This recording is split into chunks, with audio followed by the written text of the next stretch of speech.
Bismillahirrahmanirrahim, alhamdulillah, wassalatu wassalamu ala rasulillah, wa ala alihi wa sahbihi wa man wala.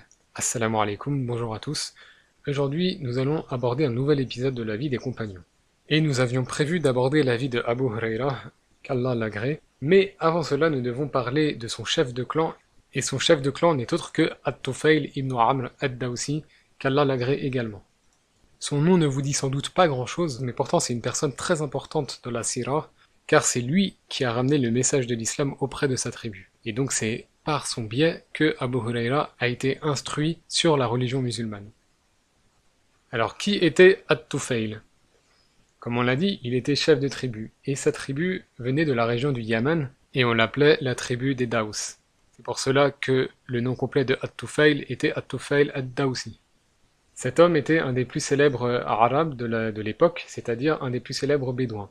Et il vivait avec son clan dans la province de Najran, qui est dans le sud de l'Arabie d'aujourd'hui. Et toutefois, à l'époque, on appelait cette région Yaman, même si, en fait, aujourd'hui, elle est un peu plus au nord du Yaman, vraiment dans une zone limitrophe. Alors, un jour, At-Tufayl partit à la Mecque pour faire le Hajj, et ça, c'était durant la 5e ou 6e année de la prophétie de Mohammed, l'envoyé d'Allah, sallallahu alayhi wa sallam. Ainsi, il partit vers l'an 616. Et à cette époque, Mohammed était encore à la Mecque, puisque l'émigration vers Médine aura lieu un peu plus tard, en 622. Il faut savoir qu'à cette époque, la situation était assez tendue, puisque Mohammed était ostracisé par les habitants de la Mecque, dans leur globalité, et vivait des moments assez compliqués, puisqu'il prêchait le message de l'islam et qu'il faisait face à l'hostilité de beaucoup d'habitants, et en particulier du clan noble des Quraysh. Alors quand At-Tufayl arriva à la Mecque, les Quraysh vinrent lui rendre visite parce que At-Tufayl était considéré comme un personnage important étant donné qu'il était chef de tribu. Après l'avoir salué et honoré, les Quraysh l'avertirent en lui disant « Oh At-Tufayl, nous devons t'avertir qu'un de nos hommes, Mohammed, a causé beaucoup de problèmes et déstabilisé notre société. C'est une sorte de magicien poète qui a détruit des liens familiaux, nous te conseillons donc de ne pas écouter ce qu'il dit. » Et donc de fil en aiguille, la délégation de Quraysh lui fit part d'histoires terribles à tel point que At-Tufayl en fut effrayé. Et il prit alors la décision de mettre du coton dans ses oreilles quand il croiserait ce fameux Mohammed. Un soir, il se trouva à côté de la Kaaba pour faire le tawaf, c'est-à-dire le tour rituel, et tomba sur le prophète alayhi salatu wassalam, en train de prier. At-Tufayl mit alors le coton dans ses oreilles et commença à faire le tawaf. Mais le coton ne bloquait évidemment pas tous les bruits. Et At-Tufayl pouvait donc entendre ce que le prophète disait, et le prophète était en train de réciter le Coran. At-Tufayl fut charmé par ce qu'il entendait, et il se dit alors « Oh At-Tufayl, tu es un homme intelligent, et tu sais différencier la bonne parole d'une mauvaise parole. Pourquoi agis-tu d'une façon aussi ridicule en mettant du coton dans tes oreilles ?» Il enleva donc ce qu'il avait aux oreilles et attendit un peu à proximité du récitateur. Une fois que le prophète alayhi salatu wassalam eut fini sa prière, At-Tufayl le suivit jusqu'à chez lui car il ne voulait pas le questionner en public. Au moment où le prophète allait rentrer dans la maison, celle de Khadija, At-Tufayl l'interpella et lui demanda la permission d'entrer. Il se présenta alors à lui et lui raconta l'histoire depuis sa rencontre avec les Quraysh. Puis il lui demanda sa version des faits. Alors le prophète lui expliqua la situation et lui introduisit les principes de l'islam, et il lui récita alors du Coran. At-Tufayl fut très vite convaincu par son message et décida d'embrasser l'islam. Dès lors, il fit partie du cercle très restreint des non-mécois étant devenus musulmans pendant la période mécoise, donc avant l'hégire en 622. Et on peut compter ces personnes sur le doigt d'une main, étant donné que la quasi-totalité des musulmans durant la période pré-hégirienne étaient mécois. Donc At-Tufayl avait un statut honorifique, car il était un des premiers non-mécois à embrasser l'islam. At-Tufayl dit alors « Ô messager d'Allah, les gens de mon peuple me respectent beaucoup, donc je souhaite retourner chez moi et appeler à l'islam. Toutefois, j'ai besoin d'un signe, un miracle qui m'aidera à les convaincre. » Alors le prophète sallallahu alayhi wa sallam fit des invocations pour lui en ce sens afin qu'il obtienne ce miracle. At-Tufayl rentra donc dans sa province et avant qu'il n'entre dans son village, il vit une lumière émanant de son visage et il réalisa que c'était le signe qu'il attendait. Il invoqua alors son Seigneur en disant « Ô Allah, ne fais pas venir cette lumière de mon visage, mais fais-la venir d'un autre endroit. » Et les livres de Sira précisent que cette lumière est alors descendue vers sa main pour se loger dans son fouet. Et ce miracle fait penser à celui de Moussa alayhi salam qui lui avait sa main lumineuse. D'ailleurs, on peut parler d'un élément important ici, c'est que le musulman croit aux karamat des gens vertueux, c'est-à-dire qu'Allah subhanahu wa ta'ala peut accorder toutes sortes de mini-miracles aux gens pieux et bienfaisants. Pour revenir à At-Tufayl, ce dernier entra dans la ville et en rentrant chez lui, se mit près de son père et de son épouse et il leur dit « Je ne suis plus comme vous, vous adorez les idoles alors que moi, je suis musulman. » Après discussion, les deux proches acceptèrent l'islam, mais il s'avère que personne d'autre ne le fit. En effet, le reste du peuple ne devint pas musulman. At-Tufayl continua tout de même de prêcher auprès d'eux, mais très peu de Daoussi se convertirent. Au bout de quelques années, on ne sait pas très exactement combien, At-Tufayl retourna à la Mecque pour faire le Hajj de nouveau. Il vint alors voir le prophète, alayhi salatu wassalam, et lui fit part de ses doléances. Il lui dit « Ô messager d'Allah, mon peuple est plongé dans le riba, donc l'usure, et dans le zina, c'est-à-dire la fornication, si bien qu'ils ne veulent pas accepter l'islam. Il semblerait que la principale raison qui les ait repoussés de l'islam, ce soit ces péchés. » Et At-Tufayl continua en disant « Fais une invocation contre eux. » Comme on le voit, At-Tufayl avait perdu patience et était exaspéré après 1 ou 2 ans de prêche. Imaginez alors le sentiment du prophète Mohammed alayhi salatu wassalam, qui a prêché lui pendant 20 ans, ou même de Nuh qui a prêché de son côté 950 ans. At-Tufayl lui peut à peine rester 1 an ou 2 qu'il en a déjà marre. Il abandonne et demande au prophète de faire une invocation pour qu'Allah détruise sa tribu. Le prophète alayhi salatu wassalam écouta At-Tufayl et leva alors les mains, paume vers le ciel en direction de la Qibla, et il dit, par 3 fois semble-t-il, Allahumma hdi Dawsan, c'est-à-dire, ô Allah, guide la tribu des Daws. Alors At-Tufayl retourna auprès de sa tribu dans son village, et des membres de la tribu de Daws embrassèrent l'islam les uns après les autres jusqu'à ce que 80 foyers adoptent l'islam comme religion, ce qui fait environ 300 à 400 personnes musulmanes. À ce propos, on peut se faire une réflexion. Comment se fait-il que parfois le prophète sallallahu alayhi wa sallam fait des invocations contre un peuple et parfois, comme ici, en faveur d'un peuple? La règle générale était qu'il demandait à Allah de guider les gens. Et quand on s'intéresse au cas particulier où le prophète faisait des invocations contre un peuple, c'était lorsque ces gens témoignaient de l'arrogance, de l'orgueil. En effet, quand il s'agissait de personnes faisant preuve de kibr, d'orgueil ou de méchanceté gratuite, il y avait plus de risques que le prophète fasse des invocations contre eux. On peut ici penser aux Quraysh qui ont jeté les restes d'un chameau sur le dos du prophète alors que celui-ci priait. Ici, c'était un rejet pur et simple d'Allah et de son messager et également un acte honteux, ce qui a justifié les invocations du prophète sallallahu alayhi wa sallam contre certains Quraysh, lesquels furent tués plus tard lors de la bataille de Badr. Notons aussi, et c'est important, que l'orgueil, c'est un trait caractéristique de Iblis, de Shaitan, qui a refusé de se prosterner devant Adam et a donc désobéi à Allah par pure arrogance. Toutefois, dans le cas présent, ce n'était pas vraiment une affaire d'arrogance, mais c'était plutôt des méfaits de la luxure et de l'attachement à l'usure riba dans lesquels était plongé ce peuple. On voit donc que la règle de base est la miséricorde, en particulier lorsqu'il s'agit de péchés de cette nature. On n'a donc pas de réel intérêt à faire des invocations contre un tel peuple s'il est réticent à embrasser l'islam, excepté en de rares occasions. Et pour en revenir au sujet, c'est à ce moment également que Abu Huraira se convertit à l'islam, car lui-même faisait partie de la tribu des Daws. Néanmoins, on ne sait pas bien le moment exact de sa conversion. At-Tufayl, lui, se rendit une 3e fois à la Mecque, encore une fois pour le Hajj, alors que le prophète sallallahu alayhi wa sallam était toujours dans cette ville et n'avait pas encore émigré. Cette fois-ci, At-Tufayl lui dit « Ô messager d'Allah, est-ce que tu ne voudrais pas une forteresse de la part des Daws ?» En d'autres termes, il voulait dire « Pourquoi ne viens-tu pas vivre avec nous ?» Car At-Tufayl voulait le protéger des persécutions qu'il subissait.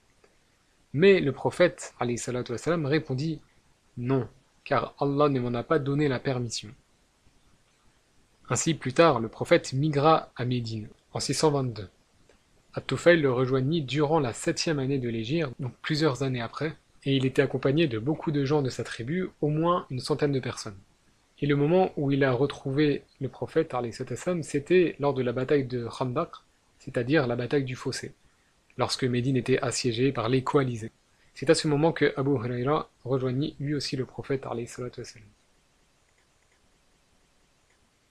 À présent, nous allons parler des ahadiths, donc des paroles prophétiques mentionnant At-Tufayl. En réalité, on n'a pas de hadith provenant directement de At-Tufayl, puisque ce dernier est mort finalement assez tôt. Néanmoins, 2 ou 3 hadiths le mentionnent. Et on va s'intéresser à un hadith en particulier. Celui-ci est issu de Jabir ibn Abdillah, ce grand compagnon, qui rapporte des paroles de At-Tufayl ibn Amr dans le Sahih Muslim. Donc c'est dans un des plus grands recueils de paroles prophétiques. Et on trouve ce hadith dans le livre de l'Iman, de la foi, donc Kitabul Iman. Ce hadith raconte l'histoire suivante. Un jour, At-Tufayl est allé voir le prophète, sallallahu alayhi wa sallam, et lui dit « Ô messager d'Allah, ne veux-tu pas une forteresse et un dispositif de défense ?»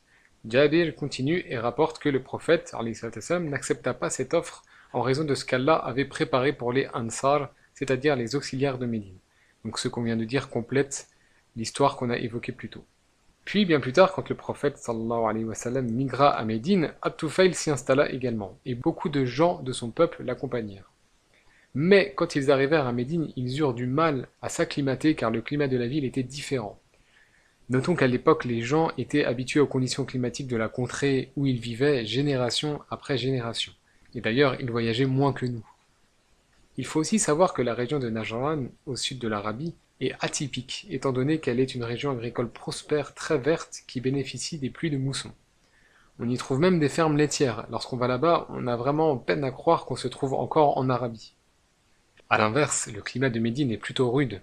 D'ailleurs, des hadiths clairs nous indiquent que des Mécois sont tombés malades en arrivant à Médine, comme Abu Bakr, Bilal, Aïcha ou encore d'autres. Radiyallahu anhum. De même, après l'installation à Médine, beaucoup de membres de la tribu de Daous tombèrent malades et commencèrent à se plaindre. Et l'un des membres de la tribu, excédé et souffrant, prit une hache ou un couteau et se trancha la main. Il saignait alors jusqu'à décéder de cette blessure.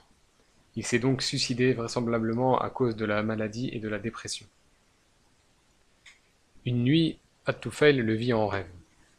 L'homme était très bien habillé, très beau, mais il avait un tissu autour de la main. At-Tufayl lui dit « Qu'est-ce qu'Allah a fait de toi ?» Et l'homme répondit « Ghafarali bi hijrati ila nabiyyihi » ce qui veut dire « Allah m'a pardonné pour avoir émigré auprès de son prophète ». On doit en fait réaliser ceci. Même pour nous, c'est difficile de quitter notre ville ou une ville pour s'installer dans une autre. Or, à cette époque, abandonner sa contrée était une chose très très rare, d'autant que cela signifiait quitter la famille, les proches, laisser derrière soi des propriétés léguées par les ancêtres. Donc, faut bien s'imaginer que les clans étaient enracinés depuis des générations. Donc, partir comme ça, loin, c'était un choix très dur. C'est pour cela que l'homme a été récompensé par Allah subhanahu wa ta'ala. Réalisez quand même qu'entre Najran, donc la province du Sud, et Médine, il y a 900 km environ. C'est comme si une personne de Marseille quittait la ville pour aller s'installer à Lille, en termes de distance. Pour revenir au rêve, At-Tufayl demanda à l'homme « Pourquoi ta main est-elle couverte ?» Alors l'homme lui fit cette réponse. « Il m'a été dit, nous ne réparons pas ce que tu as toi-même détruit. » Puis At-Tufayl se réveilla. Il partit raconter ce rêve au prophète, sallallahu alayhi wa sallam, qui fit alors cette invocation. « Allahumma wal yadayhi farfir » ce qui signifie « Ô Allah et ses mains, pardonne-leur à elles aussi. » Alors de ce hadith, on peut tirer plusieurs leçons. D'abord, une première leçon concernant l'honneur de la tribu des Daous. Le hadith nous montre que la tribu des Daous est très honorable, car il semblerait que ce soit la seule tribu qui ait offert sa protection inconditionnelle au prophète, alayhi salatu wassalam, avant même que les Ansar de Yathrib, donc la future Médine, ne le fassent. Une ou deux tribus avaient bien offert une protection, mais elle était conditionnelle. Nul ne semble avoir offert de protection inconditionnelle comme les Daous le firent. Et peut-être d'ailleurs que le fait que Abu Huraira soit issu de cette tribu montre qu'Allah a choisi et honoré cette tribu en extrayant d'elle un grand protecteur de la sunna, donc de la tradition prophétique. Et Allah est plus savant. Autre enseignement concernant l'émigration, la hijra, et l'importance des bonnes actions. Ici on voit le grand mérite de la hijra parce qu'elle a été la cause pour que l'homme suicidé soit pardonné. Cela nous montre aussi que malgré tous les péchés que nous faisons, il y a toujours espoir au travers de nos bonnes actions. Nous devons ainsi maximiser nos bonnes actions, notamment celles qui sont les plus importantes auprès d'Allah. Et en effet, l'acte de l'homme a ici permis d'absoudre le péché majeur que représente le suicide. Ceci est un signe positif pour nous, parce que ça nous montre que les bonnes actions sont jaugées et pesées et contrebalancent les mauvaises actions. Autre leçon importante, c'est que le péché majeur ne fait pas sortir de l'islam par lui-même, sauf bien sûr s'il s'agit du shirk, le fait d'associer à Allah. L'imam Nawawi, rahimahullah, a commenté sur ce hadith et a énoncé en intitulé de chapitre qu'un péché majeur tel que le suicide ne rend pas un homme kafir, c'est-à-dire mécréant en dehors de l'islam. Cela est bon à rappeler car certains groupes comme les Mu'tazila ou les Kharijites prétendent qu'une personne commettant un péché majeur sort de l'islam. Et à l'inverse, d'autres comme les Murji'a tombent dans l'extrême inverse en disant que si on commet un péché majeur, ce n'est pas grave car tout est pardonné tant qu'on est musulman. La position islamique orthodoxe est qu'un péché majeur ne fait pas sortir de l'islam, sauf si on associe à Allah, mais un péché majeur n'est pas une chose triviale non plus. Allah peut punir le pécheur ou bien le pardonner. Mais tout de même, ce hadith prouve que même un péché majeur peut être pardonné par Allah et que cela peut être fait à la lumière des bonnes œuvres. On voit aussi qu'une personne vertueuse qui commet un péché n'est pas comme la personne mauvaise qui commet un péché. C'est aussi pour cela qu'il faut ne pas juger trop vite une personne ni la limiter au péché qu'on voit d'elle. Et il se peut qu'une personne qui commet certains péchés ait énormément de bonnes actions à son compteur. Et tout cela, Allah subhanahu wa ta'ala en tiendra compte car c'est lui le juste. Enfin, dernier élément, c'est concernant la réalité de la dépression. Voilà, là on voit clairement que la dépression, le mal-être, c'est quelque chose de réel et qui peut mener jusqu'au suicide. En conclusion, on peut dire qu'on ne peut pas préjuger de l'avenir d'une personne dans l'au-delà, et on attend le meilleur de la part d'Allah pour cette personne si elle est musulmane. En outre, on peut être récompensé pour une chose et puni pour autre chose. Ainsi, dans notre exemple, l'homme, bien que pardonné pour son acte, était tout de même puni pour s'être mutilé la main. Et peut-être qu'il serait resté ainsi si le prophète alayhi salatu wassalam n'avait pas fait d'invocation en sa faveur. Pour revenir à At-Tufayl, ce dernier va vivre 3 ou 4 ans à Médine en compagnie du prophète alayhi salatu wassalam, et il était présent lors de la conquête de la Mecque en janvier 630, puis lors du siège de Taïf quelques semaines plus tard. Les musulmans utilisèrent d'ailleurs les catapultes de la tribu d'Aws, mais la ville de Taïf résista et ne se rendit pas. Les musulmans levèrent donc le siège, mais le prophète affirma qu'Allah guiderait les habitants de Taïf à l'islam, et c'est ce qu'ils firent un peu plus tard en se soumettant à l'autorité des musulmans. Lors de ce même siège, le prophète sallallahu alayhi wa sallam dit à At-Tufayl: Ô Tufayl, prends tes hommes et retourne auprès de ta tribu pour détruire l'idole des Daws. Il faut savoir que l'idole des Daws était l'une des plus grandes d'Arabie, et c'était l'idole la plus célèbre de la région. Malgré la conquête de la Mecque, donc en 630, un certain nombre de peuplades vénéraient toujours les idoles, et certains de la tribu de Tufayl continuaient cette pratique. On voit ici la sagesse du prophète, sallallahu alayhi wa sallam. Le messager d'Allah charge ici le chef de Daws de détruire l'idole de sa propre tribu. Si une autre personne s'en était chargée, peut-être que les gens de la tribu y auraient trouvé une raison pour rejeter l'islam. Mais lorsque c'est leur propre chef qui le fait, que peuvent-ils dire? On voit aussi que la psychologie humaine est intéressante. Une même action peut avoir des effets très différents selon qu'elle provient d'un homme du clan ou d'une personne étrangère. Ainsi, quand une vérité ou une critique provient de nos proches, on a plus tendance à l'écouter plutôt que si elle provient d'un étranger. Par ailleurs, un autre hadith, faible cette fois-ci, énonce que lorsque le prophète sallallahu alayhi wa sallam s'apprêtait à envoyer At-Tufayl auprès de sa tribu, ce dernier lui demanda: Ô messager d'Allah, peux-tu me donner des conseils? Que dois-je faire? Et le prophète lui répondit: Ya At-Tufayl, afshis salam, c'est-à-dire ô Tufayl, répands le salam. Il lui conseilla aussi, d'après un autre hadith, sois généreux avec ta nourriture et sois digne devant Allah. En ce sens que At-Tufayl était un noble dignitaire, quelqu'un de respecté, il se comportait décemment devant son peuple. Or, Allah est plus en droit d'être respecté et craint que les êtres humains. Le prophète sallallahu alayhi wa sallam ajouta: si tu fais une mauvaise action, fais-la suivre d'une bonne action. Et effectivement, les bonnes actions dissipent les mauvaises. Comme on le lit dans le Coran à la sourate 11, verset 114, Innal hasanati yudhibna sayyi'at. Au final, At-Tufayl revint donc auprès de sa tribu, accompagné de 400 hommes environ. Il entoura l'idole, il mit du bois et l'enflamma. Il dit alors à son peuple qu'il fallait se soumettre à Allah l'unique et abandonner les idoles. Tous les membres de la tribu acceptèrent cette fois-ci et devinrent alors musulmans, puis partirent eux aussi rejoindre le prophète à Médine. At-Tufayl resta ensuite à Médine jusqu'à la mort du prophète sallallahu alayhi wa sallam. Puis le calife bien guidé Abu Bakr le nomma commandant contre les armées désobéissantes et contre Musaylama el-Kadhdhab, c'est-à-dire le menteur, celui qui se prétendait prophète. Sur la route, At-Tufayl fit un rêve. Il voyait sa tête coupée tandis qu'un oiseau s'échappait de sa bouche, et dans ce rêve, une femme vint le voir et il entra dans son corps. Il voyait aussi son fils qui le cherchait mais ne le trouvait pas. Il demanda l'interprétation du rêve à son peuple, mais il ne sut pas interpréter ce songe. Alors At-Tufayl leur partagea la signification de ce rêve.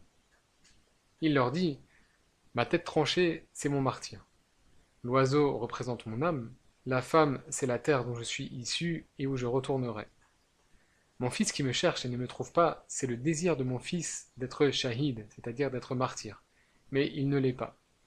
Et en effet, dans la bataille contre Musaylama, At-Tufayl va mourir martyr tandis que son fils survivra. Plus tard toutefois, le fils d'At-Tufayl tomba lui aussi martyr au cours de la bataille de Yarmouk contre les Romains. On en a à présent fini sur l'histoire d'At-Tufayl, qu'Allah l'agrée et lui accorde les plus hauts degrés du paradis. Une prochaine fois, Inch'Allah, nous parlerons de l'histoire d'Abu Huraira, un autre membre éminent de la tribu des Daws. En attendant, je vous souhaite une bonne journée ou une bonne soirée, et à bientôt Inch'Allah. Assalamu alaikum wa rahmatullahi wa barakatuh.